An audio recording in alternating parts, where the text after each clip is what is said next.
When did you realize your enemy was quietly saving you? My HR director slides a printed Teams chat across the table and says, "Your job ends at 5 unless you can prove you did not send this." The message is from my account and it orders the team to ship the wrong pricing to our client before 4:30. Rebecca keeps her hands folded, like this is just another Tuesday. But my access badge is already flashing red on her screen. My email is logged out on my phone, and the conference room door clicks shut like a lock. Joseph from legal sets a second page down. It is an Outlook email to the client. It has my name. It has my signature block. It has an attached deck titled Final Pricing. But the deck they received is the draft that blows up the contract. My phone buzzes. No service. Then it buzzes again. A push notification from our authenticator app. Sign in attempt. Approve or deny. I hit deny. A second later, another attempt pops up. Rebecca's laptop chimes. A new meeting invite appears on her calendar. Executive launch review. Move to 4:30. My stomach drops. That call is where they decide who takes the fall. Joseph points to the Teams chat timestamp. 2:21 p.m., he says. That is when the instruction went out. I was in a conference room at 2:21 with witnesses, and someone still talked as me. Rebecca slides a form toward me. Cooperation statement, she says. It protects the company. The pen is placed perfectly on top like it is the only option. My phone buzzes again. This time it is a text from an unknown number. Do not sign anything. Do not leave the room. My throat tightens. I look up at Rebecca. She is watching my face like she can read decisions before I make them. Joseph leans forward. Who is texting you? Before I answer, the overhead intercom crackles. Jessica, please return your badge to the front desk. My breath catches. They are already walking me out. The door opens without a knock. Drake steps in, holding a thick folder with my name on the tab. The guy who has treated me like a problem for a year looks at the statement on the table and says, "If you sign that, you will never work in this industry again." Rebecca's eyes narrow. "Drake, this is confidential," she says. Drake drops the folder on the table anyway. He flips it open to a page covered in timestamps. Her team's account was accessed from a device that is not hers, he says. And the device name matches Brian's laptop. Joseph snatches the page. His face shifts just enough to scare me. Rebecca's phone rings. She listens. Then she looks at the wall clock. 5 minutes, she says. They move the executive call again. 4:25. My pulse spikes. They are deciding before I can even breathe, I say. The conference room door handle rattles. Someone tries it. Then a soft knock. Danielle's voice slips through. "Rebecca, Andrew told me to bring this." Rebecca opens the door a crack. Danielle pushes in, holding up her phone like evidence. "It is a Teams message from Jessica," she says. "It proves she planned to change the pricing." My stomach drops so hard I feel it in my throat. I know I did not send Danielle anything, and yet her screen shows my name. Drake looks at the message and says, "That is not her writing." Danielle's smile twitches. Joseph reaches for Danielle's phone. Danielle pulls it back. "Brian said legal needed it," she says. Drake's eyes lift to Rebecca. "Tell me right now," he says. "Is this a real investigation or is this a timed execution?" Rebecca does not answer. She just looks at me and says, "4 minutes, Jessica." And Drake leans closer and says one sentence that changes everything. "Brian has been setting you up since your first week, and I can prove it if you stop fighting me." Drake takes Danielle's phone from her hand before she can tuck it away. He holds it out to Joseph. "Take a picture of it," he says. "Then give it back to her so she cannot claim you stole it." Danielle's eyes flash. "You cannot do that," she says. Joseph does it anyway. His phone camera clicks. Danielle snatches her phone back and steps toward the door. Rebecca lifts a hand. "Danielle, stay," she says. Danielle hesitates. Her gaze darts to me, then to Drake, then to the door. She stays, but her foot keeps tapping like she is ready to run. Rebecca looks at Drake. "Your claim is serious," she says. "If you are wrong, you are making this worse." Drake nods. "I am not wrong," he says, "but proof matters more than confidence, so I brought proof." He slides the folder to Rebecca. Inside are printed screenshots, sign-in logs, and a timeline with my name on one side and Brian's on the other. I did not know someone could build a case about my life without me noticing. Joseph flips pages fast. His mouth tightens. "These are internal logs," he says. "Who pulled them?" Drake holds his gaze. "John," he says. My eyes widen. John is the IT manager who never shows emotion. John is also the guy Brian jokes about replacing when he wants people to laugh. Rebecca's phone buzzes. A calendar reminder pops up. Executive launch review in 3 minutes. Rebecca looks at me. "Jessica, if you have anything, now is the time," she says. My mouth is dry. "I did not send those messages," I say. "I did not change that deck. I did not want any of this." Rebecca nods once. Then she looks at Drake again. "You are coming with us," she says. "And you are staying professional." Drake picks up the folder. He looks at me. "Give me permission to use your phone to pull your device list," he says. "If you say no, I will not touch it." My chest tightens. I hate that trust is now a math problem, but I nod. "Yes," I say. "Use it." Drake holds out his hand. I slide my phone into it. It feels like handing over the last thing that still belongs to me. Joseph stands. "We go to Andrew," he says. "Now." Rebecca opens the door. The hallway outside is full, not with people, with attention. Faces glance up, then away, like the office itself is trying to pretend it is not watching a public execution. As we walk, my badge does not work at the next security door. Red light. Drake taps his badge. Green. The door opens. I swallow. "They cut me off already," I say. Drake does not look back. "That request has to be submitted," he says. "Brian submitted it, which means he knew you were being called to HR before you did." That thought hits like a punch. So this was not a reaction. It was a plan. My phone vibrates in Drake's hand. He holds it out so I can see. Another authenticator prompt. Another sign-in attempt. Another denial. Then another. Like someone is hammering on my digital front door while I stand in a hallway with my jaw bleeding out. We reach Andrew's office. The blinds are down. Voices inside. Brian's voice is the clearest. Warm. Reasonable. Confident. The voice of a man telling a story he already rehearsed. Rebecca knocks, then opens the door without waiting. Andrew is at his desk with his laptop open. Kendra is there, eyes on her screen. Brian stands beside the desk like he is presenting a solution, not a crisis. Brian turns and smiles. "Jess," he says. "I was just explaining how we can move forward without blame." My stomach twists. He says without blame like he has not spent the last hour building a target with my face. Andrew's eyes go to me. They are tired. "Jessica," he says. "Did you do this?" Drake steps in front of me like a shield. "No," he says, and Brian knows she did not. Brian's smile tightens. "Drake," he says, "this is above you." Drake sets the folder on Andrew's desk. "It is exactly my job," he says. "I run launch readiness." And someone just tried to sink the launch by framing the one person who would not see it coming. Kendra looks up. Her eyes flick to the folder, then to Brian, then to me. She looks like she is holding her breath. Andrew flips the first page. His jaw tightens. "What is this?" he asks. Drake points. "Sign-in logs," he says. "Teams device history. SharePoint access records." It shows Jessica's account was accessed from Brian's laptop at 2:21. It shows a Teams message to Danielle from that same device. It shows the pricing deck draft was opened and downloaded from Brian's laptop minutes before the client received it. Brian laughs once. It sounds practiced. "That is ridiculous," he says. "Anyone could have used my laptop. It was in a conference room. We share spaces? Andrew's eyes harden. Do we share passwords too? He asks. Brian's smile flickers. Then he smooths it back into place. Look, he says. Jessica made a mistake. It happens. All I asked was accountability. My throat tightens. He is still doing it. He is still trying to force me into confessing to his story. Rebecca steps forward. Andrew, we have 3 minutes, she says. If we go into the call without clarity, the board will demand action. Andrew looks at Kendra. Kendra, can you verify these logs? He asks. Kendra's fingers hover over her keyboard. Her eyes flick to Brian again. Then back to Andrew. I can, she says. But I need full access to the audit console. Brian clears his throat. We do not need to get lost in tech, he says. We need to reassure the client. Drake's eyes lock on Brian. The client is not the only one you are trying to reassure, he says. Andrew's voice is flat. Brian, step outside, he says. I need you out of this room. Brian's smile dies for half a second. Then he nods like a gracious leader. Of course, he says. I just want what is best for the company. He walks out. The door shuts. The air in the room changes. Like we can finally breathe without him shaping the oxygen. Andrew looks at me. Jessica, he says. Tell me the truth. Where were you at 2:21? My mind flashes to that conference room. The 4 of us. Brian, Andrew, Connor, me, and Drake sitting across from me, correcting my language like he always does. I am in the 2 o'clock review, I say. With Brian? With Connor? With Drake? Andrew's eyes narrow. Drake nods. She is, he says. I can confirm. Kendra types fast. Her screen fills with logs. Her face shifts as she reads. Then she swallows. Andrew, she says. It matches. Brian's device accessed Jessica's account multiple times. Not just today. My stomach drops again. Not just today. So this has been happening. Andrew's hands tighten on the folder. How long? He asks. Kendra scrolls. Since September, she says. At least. My throat tightens. September is my first month leading anything big. September is when I stopped feeling like the new hire and started feeling like someone might actually trust me. Andrew stares at the date. Then he looks at Drake. You knew? He asks. Drake's jaw flexes. I suspected, he says. I did not have proof I could bring you without it getting buried. Rebecca's eyes narrow. Buried by who? She asks. Drake meets her gaze. By the person who had access to the logs, he says. Brian. Andrew stands. His chair scrapes back. Rebecca Joseph, he says. Start the call without me. Tell them we are verifying a security incident. I will join in 5 minutes. Rebecca hesitates, then nods. We will stall, she says. Joseph is already dialing. His voice is calm. It is the calm of someone who learned years ago that panic never helps. Andrew looks at me. Kendra, lock Brian's access, he says. Now. Kendra's fingers move. Her screen flashes. Access revoked, she says. My chest loosens, then tightens again. Because relief is not the same as safety. Andrew turns to Drake. Where did you get this folder? He asks. Drake's voice is even. I started documenting after last quarter's inventory incident, he says. My head snaps up. That incident almost got me written up. It was the first time I cried in the bathroom at work, and then pretended my eyes were just dry. Andrew's expression tightens. That was not your incident, he says to me. It was operations. Drake nods. And Brian pushed it onto her anyway, he says. I watched it happen, and I told myself it was politics. Then I realized politics is just harm with nicer words. That sentence lands. Not like drama. Like truth. Kendra's screen flashes again. A message pops up. Admin request denied. Then another. Admin request denied. Kendra's eyes widen. Someone is trying to restore Brian's access, she says. From his phone. Andrew's jaw clenches. Disable his phone token, he says. Kendra does it. Her screen confirms. Token revoked, she says. My throat tightens. He is still trying. Even now. Rebecca's voice is on speaker from the call in the other room. Thank you for joining, she says. Our team is verifying an internal system issue before we proceed. I can hear the client line crackle. A voice asks, is this about the pricing deck? Alyssa's voice. Tense. Controlled. Not impressed. Andrew closes his eyes for a beat, then opens them. He looks at me. You are going to talk to Alyssa, he says. But not yet. First we confront Brian with evidence while he cannot rewrite it. He reaches for the door, then stops. He looks at Drake. Drake, you come, he says. And Jessica, you stay with Kendra. If he lashes out, I do not want you alone with him. My stomach twists. He thinks Brian will lash out, not physically, but in the only way men like Brian know how, with words that poison rooms. Andrew and Drake leave. The door closes. I am alone with Kendra and the quiet hum of computers. Kendra exhales hard. I hate this, she says. I look at her. I did not even know this was possible, I say. Kendra's eyes flick to the logs again. It is possible when someone has too many permissions, she says. And when people assume he is safe because he is confident. My stomach tightens. Confident, that is the word that keeps coming back. Confidence is a costume, and Brian wears it like armor. My phone buzzes in Kendra's hand. She hands it to me. A Teams notification. But I am logged out. The preview still shows the sender. Danielle. Answer me. What is happening? Brian says you are blaming him. My throat tightens. I do not reply, because every reply is evidence now. Every word can be twisted. Kendra's screen pings again. This time it is an alert. SharePoint file deleted. The draft deck folder. My stomach drops. He is wiping evidence, I say. Kendra's eyes widen. Not if we have retention, she says. She types fast. Recovered, she says. Folder restored. I exhale. But my lungs still feel tight, because I realize something. If Brian had more time, there would be nothing left to restore. Not my job. Not my name. Not the truth. A knock hits the door. Connor pokes his head in. His face is pale. They are saying your account is compromised, he says. People are already picking sides. My stomach twists.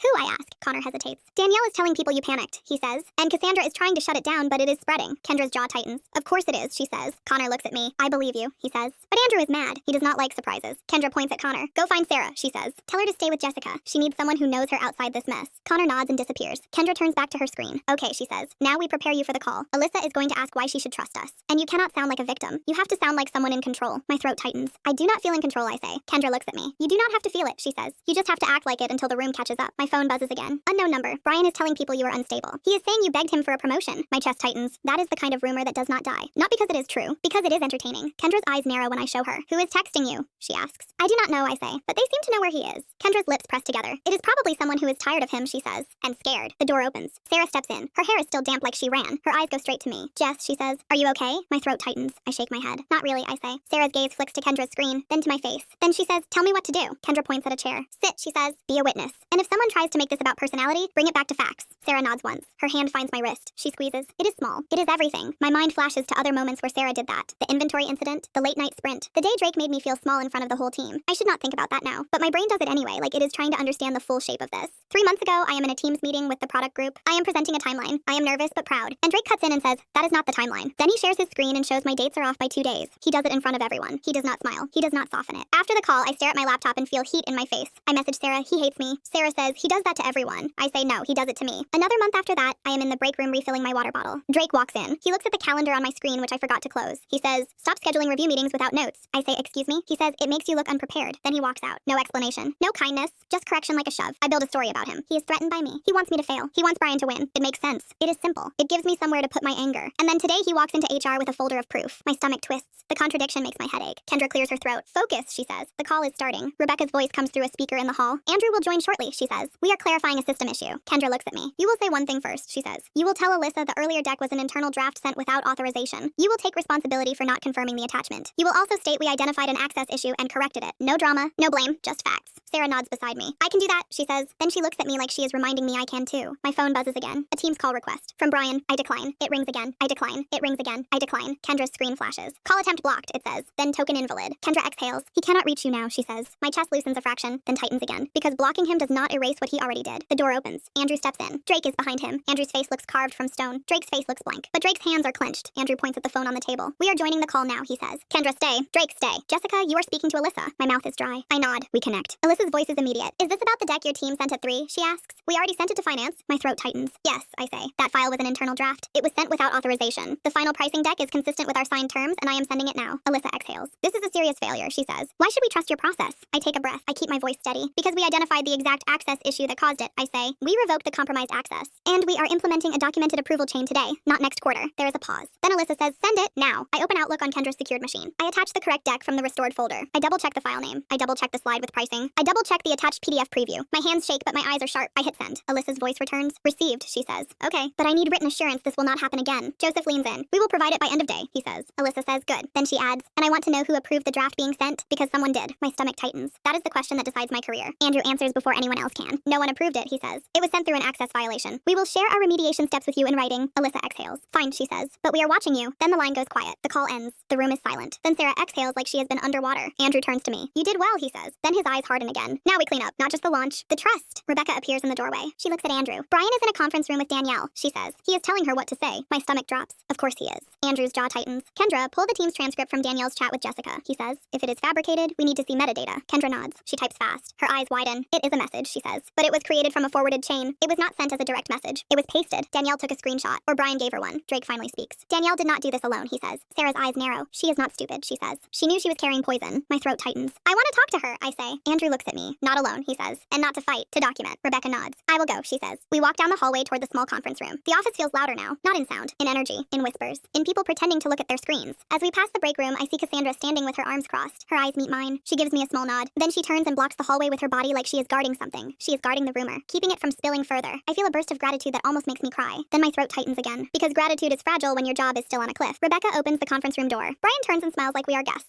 Danielle is there. Her face is flushed. Her hands are wrapped around her phone like she is gripping a lifeline. Brian stands. Andrew, he says. I'm glad you are here. We can resolve this quickly. Andrew's voice is flat. You are done talking, he says. Sit. Brian's smile flickers. Then he sits. Rebecca looks at Danielle. Danielle, she says. Did you receive a direct Teams message from Jessica that says she planned to change pricing and hide it? Danielle's eyes flick to Brian. Then back to Rebecca. I did, she says. It is on my phone. Drake steps forward. Show the message details, he says. Danielle hesitates. I do not know how, she says. Kendra steps in beside her. I do, she says. She holds out her hand. Give me the phone. Danielle's fingers tighten. Brian clears his throat. That is not necessary, he says. We can trust Danielle. Andrew's eyes snap to Brian. No, he says. We cannot. Danielle swallows and hands Kendra the phone. Kendra taps. She opens the message. She opens details. She scrolls. Her face shifts. Then she looks at Andrew. This is not a direct message, she says. It is a copied snippet inside a note. It has no sender metadata. Danielle's mouth opens. What? She says. Kendra turns the phone so Danielle can see. It is not from Jessica, she says. It is a paste job. Danielle's face drains. She looks at Brian. Her voice shakes. You told me it was real, she says. Brian's smile tightens. Danielle, he says. Focus. You saw what you saw. Rebecca's voice is sharp. Danielle, she says. Who gave you that message? Danielle's eyes fill. She looks at the table. Then she says, Brian, he said it was proof. He said if I brought it to HR, the company would finally fix the chaos. My stomach drops. Not because I did not believe it. Because hearing it out loud makes it real. Andrew stands. His hands grip the chair back. Brian, he says. You fabricated evidence. You accessed an employee account. You endangered a client contract. And you tried to use another employee to deliver the knife. Brian's face hardens. You are being dramatic, he says. Jessica is reckless. She needed accountability. My throat tightens. I do not want to cry in front of him. I refuse.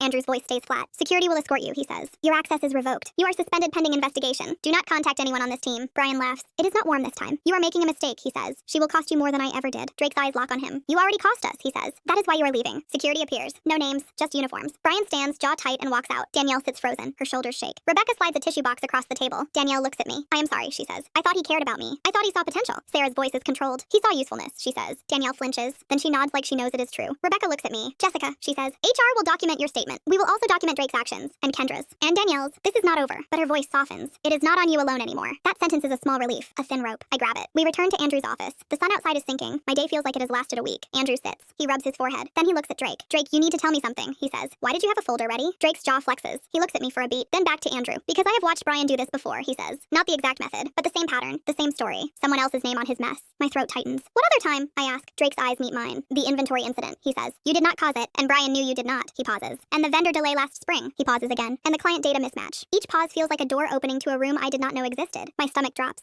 So I have been a target, I say. Drake nods once. Because you were competent, he says. And because you were new. And because you did not have political armor yet. Andrew's face tightens. Why did you not bring this to me earlier? He asks. Drake's mouth tightens. I did, he says. Twice. I brought concerns, not accusations. Concerns? And I was told to focus on my work. And I did. Until today. Andrew's eyes shift. He looks at the floor. Then up again. I failed, he says. That admission is not dramatic. It is quiet. It makes the room heavier. Because it means the system was never designed to protect people like me. It was designed to protect the company from discomfort. Rebecca enters. She holds a notebook. Jessica, she says, your formal debrief is tomorrow at 9. Do not post about this. Do not message coworkers about this. Do not try to defend yourself in the rumor mill. Let us handle documentation. My throat tightens. But people will talk, I say. Rebecca nods. They will, she says. And that is why we need the cleanest timeline possible. She looks at Drake. And Drake, she says, you will be included in review as well. Her tone is careful. You accessed internal logs without authorization. We cannot ignore that. My stomach tightens. Drake's face stays still. I understand, he says. Andrew looks at Rebecca. We will handle it fairly, he says. He protected the company. Rebecca nods. He also violated policy, she says. Both can be true. Sarah touches my arm. Her eyes meet mine. This is not over. It is just shifting. I drive home that night with my hands shaking on the steering wheel. I sit in my car outside my apartment for 10 minutes because I cannot make my body move. My phone buzzes. It is a Teams message from Connor. No details. Just one line. People are split, but Cassandra is shutting down the worst of it. My throat tightens. I type back, thank you, then delete it, then type again, then send. Because I refuse to become afraid of every word. At home, I stare at my ceiling. My brain plays the day on repeat. Rebecca's form. The pen. The 5 o'clock deadline. Drake's folder. Brian's smile. I keep landing on one thing. Drake. The man I called my enemy. The man who walked into the room like he was angry and saved me anyway. I hate that my first instinct is still suspicion. Why did he do it? What does he want? What is the angle? But the bigger question creeps in. What if there is no angle? What if I have been wrong about him the whole time? My phone buzzes again. Unknown number. You are safe tonight. Brian is locked out. Do not quit. Tomorrow matters. My throat tightens. I type, who is this? Then I stop. I delete it. Because if I learned anything today, it is this. Not every question needs a reply. The next morning, I walk into the office like I am walking into weather. Something invisible that still hits. Rebecca meets me at 9. Joseph is there. Kendra is there. Andrew joins 5 minutes late and looks like he did not sleep. Rebecca opens her notebook. Jessica, she says, state your role and what you were responsible for yesterday. I take a breath. I lead launch readiness for the pricing update. I say, I coordinate with product, finance, and customer success. I manage the final deck that goes to Alyssa. Rebecca nods. Now tell us what happened, she says. Short sentences. Specific times. No feelings, just events. My throat tightens. I do it anyway. I describe the morning. I describe the file. I describe the meeting at 2. I describe the HR poll. I describe the fake Teams messages. I describe Drake's folder. I describe Kendra's logs. I describe Brian's suspension. Joseph asks questions that feel surgical. Did you share your password with anyone? No. Did you leave your laptop unlocked yesterday? Once at lunch? Kendra writes that down. Andrew's jaw tightens. Rebecca's eyes lift. Where were you when your account connected to a new device in September? She asks. My stomach drops. I did not know that happened. Kendra turns her screen toward me. A log entry? New device registered. September 9:12 a.m. My mind flashes. All hands. Crowded room. Free donuts. I left my laptop open for 2 minutes to grab coffee. I remember because Drake walked past and shut my screen. I thought he was being controlling. I thought he was being petty. I stare at Kendra's screen. It was all hands, I say. And I left my laptop for a minute. Kendra nods. And Drake closed it, she says. That is in the camera footage by the coffee station. My throat tightens. He did that. He did it then. He did it without telling me. He did it while I rolled my eyes about him later. Rebecca's face stays controlled. That helps establish pattern, she says. Joseph leans back. Brian used that opening, he says. He likely registered his device for future access. Andrew's jaw tightens. So this was months in the making, he says. Kendra nods. Yes, she says. And it is not just a Brian problem. It is a permissions problem. It is a training problem. It is a culture problem. Rebecca closes her notebook. Jessica, your access is reinstated today, she says. Brian remains suspended pending termination review. She pauses. And Drake will have a separate review at noon. My stomach tightens. For helping me, I say. Rebecca meets my eyes. For breaking policy, she says. Even for a good reason. Andrew looks at me. You do not need to attend Drake's review, he says. It is not your burden. My throat tightens. But I already feel the decision forming. It is the first decision I can make that is not reactive. It is not fear. It is values. I want to attend, I say. Rebecca's eyebrows rise. This is not typical, she says. It is not typical that I almost got fired for a lie, I say. So maybe we stop doing typical. Joseph's mouth tightens like he is hiding approval. Andrew nods once. Fine, he says. But you will speak to facts, not loyalty. I nod. I can do facts, I say. At 11:30, I walk back to my desk. My team's messages are a mess.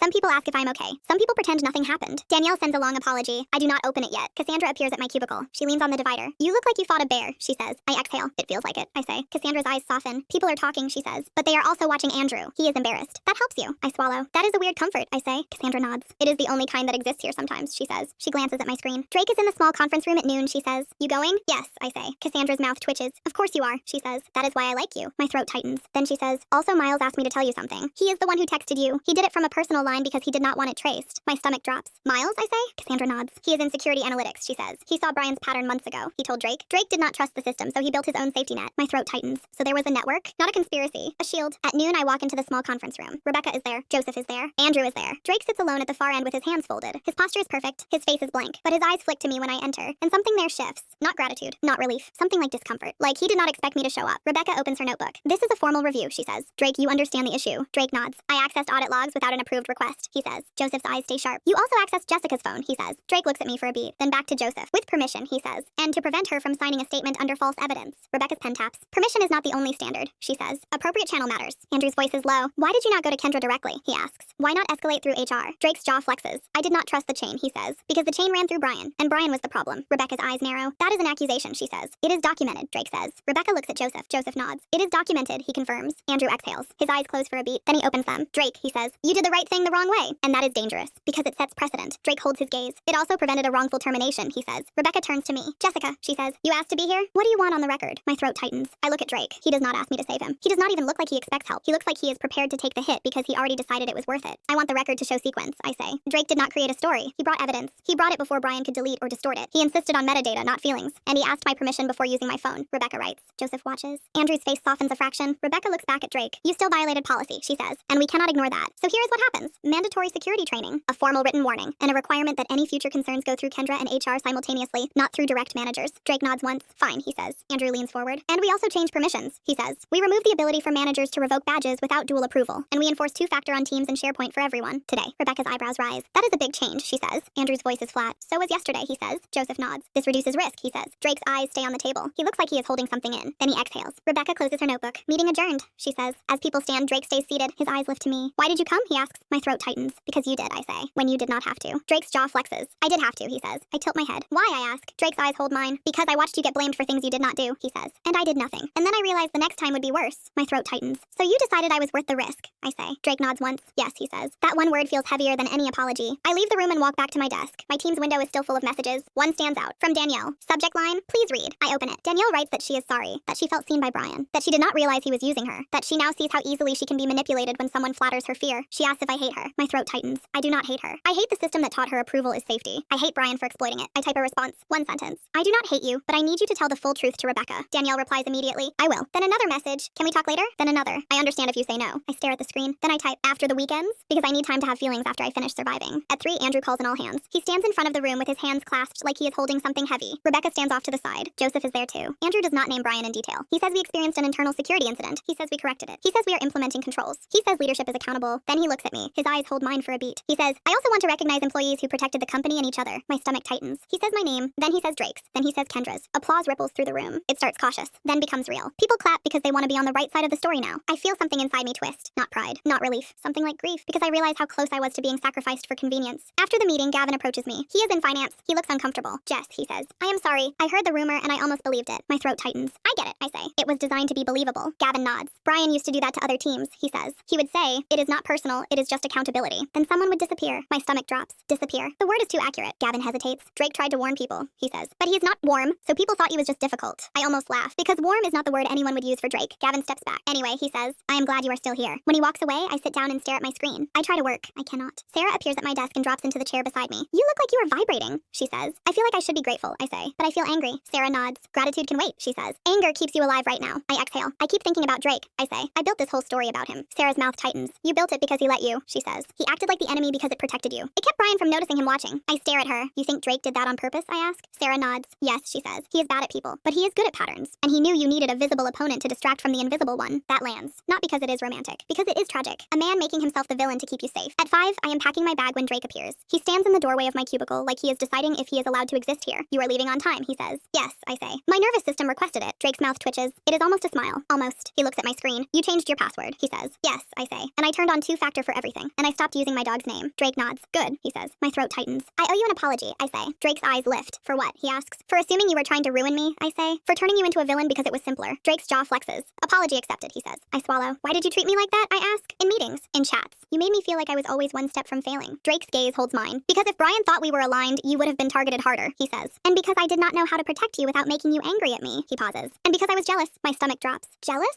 I ask. Drake nods once. You came in and people liked you, he says. You asked questions without shame. You made it look easy. It was not easy for me. My throat tightens. It was not easy for me either, I say. Drake's gaze stays steady. I know, he says. Now. Silence sits between us for a beat. Not awkward, just heavy. My phone buzzes. A Teams message from Alyssa. Short. Thanks for the quick correction. Send remediation memo by tomorrow noon. My stomach tightens. This never ends, I say. Drake nods. It does, he says. Just not all at once. He steps back. Send me the memo draft before you send it, he says. I will review it for risk. I blink. That is the kind of support he never offered me openly. It feels almost dangerous. You will? I ask. Drake nods. Yes, he says. That is what allies do. The word ally hits me harder than it should. I lock my computer. We walk out together. In the parking lot, Sarah waves from her car. She raises her eyebrows at me like she is asking a question without words. I shrug. Then I realize my shoulders are not up by my ears. They are down. For the first time in 2 days. At home that night, I write the remediation memo. Short sentences. Clear steps. No excuses. No blame. Just actions. I send it to Drake for review. He replies in 10 minutes with tracked changes. He cut half my adjectives. He tightened every line. He added one sentence at the end. Access controls have been updated to prevent recurrence. Simple. Clean. Strong. I stare at it. Then I realize something. Drake is not saving me by doing the work for me. He is saving me by making sure the work cannot be weaponized against me. The next morning, I send the memo to Alyssa. She replies 2 hours later. Accepted. Appreciate transparency. A small win. A quiet win. The kind that rebuilds trust brick by brick. At lunch, Danielle asks if she can talk. She stands near my desk with her hands clasped like she is waiting for a verdict. I stand. Conference room, I ask. Danielle nods. We sit across from each other. No audience. No Brian. Just the truth and the discomfort. Danielle takes a breath. I did not mean to hurt you, she says. I thought I was helping. I thought if I brought proof, I would be valued. My throat tightens. I need you to understand something, I say. He was never going to value you. He was going to use you and discard you. Danielle flinches. I know, she says. I see it now. Her voice cracks. I feel stupid. I shake my head. Not stupid, I say. Human and trained. Because this place teaches you to chase approval like oxygen. Danielle wipes her face. I told Rebecca everything, she says. I gave her my phone. I let Kendra pull metadata. I signed a statement. My chest loosens. Thank you, I say. Danielle looks at me. Do you forgive me, she asks. My throat tightens. Not yet, I say. But I am not rooting against you. That is the best I can do right now. Danielle nods like she expected it. She stands. I will take it, she says. Then she leaves. When she is gone, I sit alone for a beat. I realize something else. The story could have ended with Brian being escorted out. But the real story is what happens after. How people rebuild. How systems change. How trust gets earned again. That afternoon, Andrew schedules a meeting with me and Drake. A calendar invite. Subject line, launch process redesign. My stomach tightens. Not because it sounds bad, because it sounds like visibility. And visibility is dangerous when you just survived being targeted. The meeting starts at 2. Andrew is there. Rebecca is there. Kendra is there. Joseph is there. It feels like a committee. It feels like the company trying to prove it learned. Andrew looks at me. Jessica, he says. I want you to co-lead the new approval process with Drake. He pauses. And I want you to tell me if you do not want to. He says it like he is trying to do better. My throat tightens. I look at Drake. He looks back. His face is unreadable. I will, I say. But I need one thing first. Andrew nods. What? He asks. I take a breath. I need you to put in writing that retaliation will not be tolerated. I say. Not subtle retaliation. Not career freezing. Not being labeled difficult. I pause. And I need you to state that publicly. Rebecca's eyes widen slightly. Joseph's mouth tightens. Kendra nods like she approves. Andrew exhales. Done, he says. Joseph adds. We can formalize it in policy, he says. Andrew nods. And we will, he says. I feel a small relief. Not because policies always work. Because asking for them is a sign I am no longer willing to be quiet. The meeting goes on. We build a process. Dual approvals. Restricted permissions. Audit trails. Training. Drake speaks in short sentences. He does not dominate, he clarifies. He documents. He asks Kendra for constraints. At one point, Andrew looks at Drake. You were right to document, he says. But next time you bring it to me and Rebecca together. Drake nods. I will, he says, because now I can. After the meeting, Drake and I walk back to our desks. The hallway feels different. Not warm, but less sharp. I stop near the window. I look at him. So, I say, are we still enemies? Drake's mouth twitches. We were never enemies, he says. We were a distraction, he pauses. I made you think we were enemies because it kept Brian from seeing what I was doing. My throat tightens. That is messed up, I say. Drake nods. Yes, he says. It also worked. He pauses. I am sorry. That apology is not dramatic. It is small. It lands anyway. I swallow. I am sorry too, I say, for making you carry that alone. Drake's eyes hold mine for a beat. Then he nods. Okay, he says. Later that week, I get an email from HR. Subject line, outcome. Rebecca calls me into her office. She closes the door. Her face is professional, but her eyes are tired. Brian has been terminated, she says. For cause, access misuse, evidence fabrication, policy violations. My chest loosens, then tightens. Termination is not justice, it is consequence. And consequence does not erase the fear he planted. Rebecca slides another paper toward me. This is the formal note clearing you, she says. It will be placed in your file. It states you are not responsible. It states the company acknowledges the security incident. I swallow. Thank you, I say. Rebecca nods. I also want you to know something, she says. We reviewed prior incidents. Inventory, vendor delay, client mismatch. It was a pattern. Brian used the same approach. Not always with the same intensity, but always with the same outcome. Someone else carried his risk. My throat tightens. How many people, I ask. Rebecca's gaze drops for a beat. More than we want to admit, she says. I swallow hard. And I realize the quiet win I got is not just mine. It is for the people who did not have someone like Drake walk into their HR room with a folder. I leave Rebecca's office. I walk to my desk. I sit down. And for the first time in weeks, I feel something like safety. It is not total. It is not permanent, but it is there. At the end of the day, Drake stops by. He stands in my doorway like he is still not sure if he is allowed. You got the outcome, he asks. Yes, I say. He is terminated. Drake nods once. Good, he says. Then he hesitates. I am glad you are still here, he adds. My throat tightens. I am too, I say. Drake's eyes flick to my screen. I am working on the new process doc. I am writing checklists. I am writing rules. Things things I used to hate. Now they look like protection. Drake points at one line. Add a step for file hash verification, he says. I blink. That sounds intense, I say. It is simple, he says. It proves what file was sent and when. It prevents the draft swap trick. My stomach drops. The draft swap trick. He names it like a technique because he has seen it. He probably stopped it before and never told anyone. I add the step. Then I look at him. I need to ask you something, I say. Drake nods. Ask, he says. When did you realize Brian was quietly trying to ruin me? I ask. Drake exhales. Week 2, he says. My stomach drops. Week 2, I repeat. Drake nods. You submitted a deck with one error, he says. A typo, not a pricing error. Brian forwarded it to Andrew and called it a red flag. He wanted you labeled early. My throat tightens. And you? I ask. Drake's eyes hold mine. I corrected you loudly in meetings, he says. So Brian would think I disliked you. So he would stop trying to recruit me into his story. So he would underestimate me. My chest tightens. I hated you for that, I say. Drake nods once. I know, he says. That was the cost. I stare at him. The cost. A year of tension. A year of me believing the wrong story. A year of him standing between me and a cliff while I pushed him away. My throat tightens. Why did you pay it, I ask. Drake's jaw flexes. Because someone should have paid attention when I started my career, he says. And no one did, he pauses. So I decided I would be that person for someone else. Even if it made me the villain. I swallow hard. That is the moment it lands. Not as a twist. As a reframe. Drake is not my enemy. He has been my guardrail. I nod slowly. I see it now, I say. Drake's eyes stay on mine. Good, he says. Now do not forget it. He turns to leave. I call his name. Drake. He stops. I take a breath. Thank you, I say, for saving me. Even when I made it hard. Drake looks back. His face is calm. But his eyes are not. They saved you too, he says. He nods toward the process doc on my screen. Rules, receipts,